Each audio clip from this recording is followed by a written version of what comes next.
నమస్కారం అందరికీ. Stories by చింటమ్మ ఛానల్కి స్వాగతం. ఇవాళ మనం వినబోయే కథ చిన్ని చిలుక చిరునవ్వు.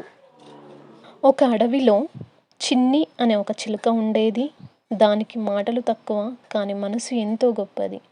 మిగతా పక్షులంతా కలిసి ఉండేవి, చిన్ని మాత్రం ఒంటరిగా ఉండేది. మిగతా పక్షులు చిన్ని దగ్గరికి రావు. ఒకరోజు పెద్ద తుఫాన్ వచ్చింది. పక్షులన్నీ భయంతో పరుగులు పెట్టాయి. చిన్ని ధైర్యంగా ముందుకు వచ్చింది.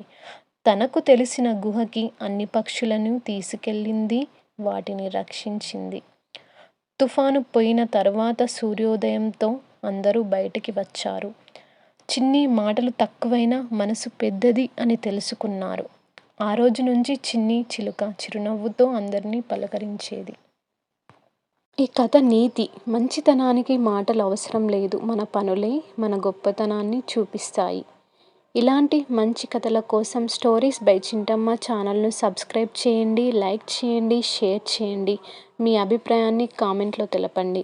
మరో చక్కటి కథతో మళ్ళీ కలుద్దాం.